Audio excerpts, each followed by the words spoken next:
Autoline Daily is brought to you by Bridgestone, your journey, our passion, and by Dow Automotive Systems, improving durability and increasing design flexibility with Betamate structural adhesives at dowbetamate.com. Hi, and welcome to Autoline Daily for Tuesday, August 5th.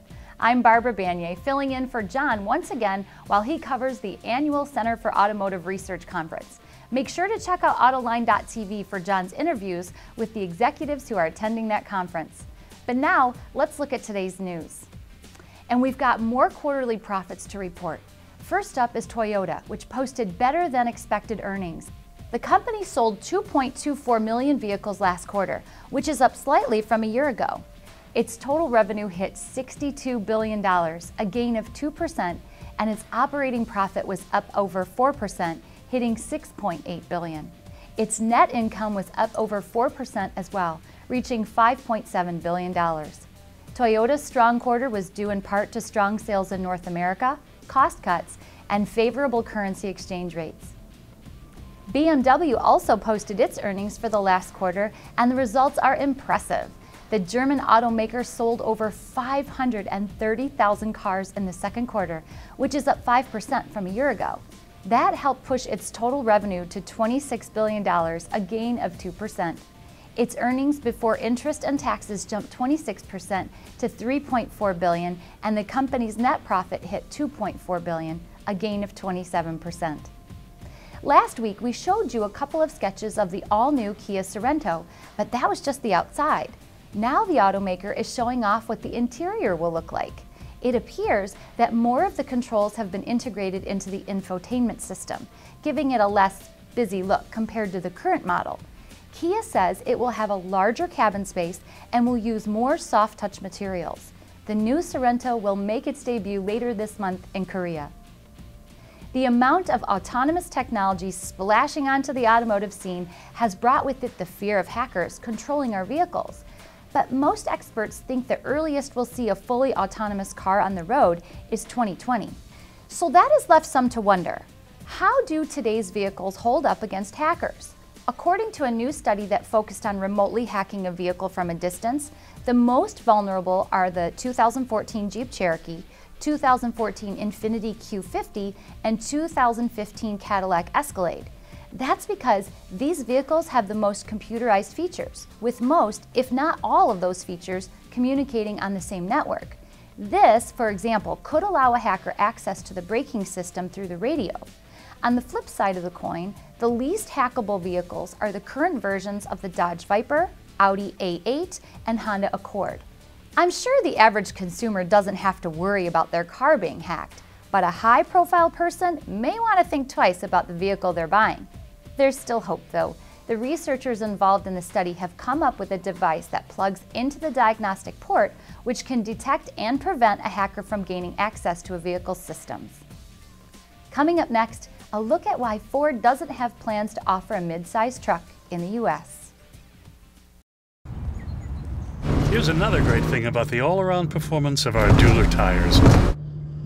A comfortable, quiet ride. At Bridgestone, our passion for performance knows no bounds. A few years back, Ford dropped out of the mid-size truck segment in the U.S., but it still sells a version of the Ranger globally. With General Motors announcing it's jumping back into the mid-size truck market, we asked Matt O'Leary, the Vehicle Line Director of Trucks at Ford, and our guest on last week's Autoline After Hours, why the company decided to stick with just full-size pickups in the American market. Well, you know, when we looked at the market, first on the compact end, that segment, you know, was shrinking quite a bit. And a lot of it was because the pickup trucks had better value than the compact trucks. The price difference wasn't that big. Gas wasn't that expensive. And so, you know, we saw full size is the right way to go. And then in terms of trying to get to a lighter vehicle that doesn't tow that much, I mean, that's really what we're looking at with the 2.7 liter EcoBoost with auto stop start, because that's really aimed at people that don't need all the capability. and they're maybe more concerned about fuel economy. And right, I think in the sweet spot, you know, it goes up to 8,500 pounds towing and 2,250 pounds payload. So we think that's the right balance of people who just want, you know, they want that vehicle for the occasional imperative when they have to tow something or haul something, but it can also be, you know, economical from a fuel economy standpoint. But all these trucks are getting bigger. The other day I saw a F-150 from a couple generations ago, and it looked like a mid-sized truck. Yeah, I saw an F-350. I couldn't believe how small it was. In 1986, F-350, I could not believe how small it looked. You know, so side impact has kind of raised belt lines, so the truck, you know, then the box has to get taller, so the truck gets bigger. Were any customers saying, what about parkability? Yeah, you have to watch the parkability. You know, I think we kind of pushed the limits with the 2009, but the customers are fine with that. That seems to be the right size.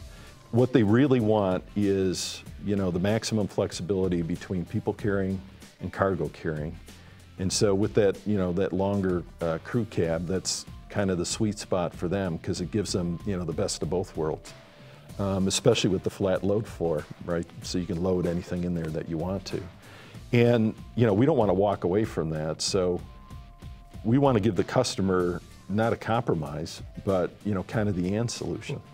And going aluminum was really, you know, the way to do that. And it allowed us to downsize engines and other things to save weight. So to me, that's the future.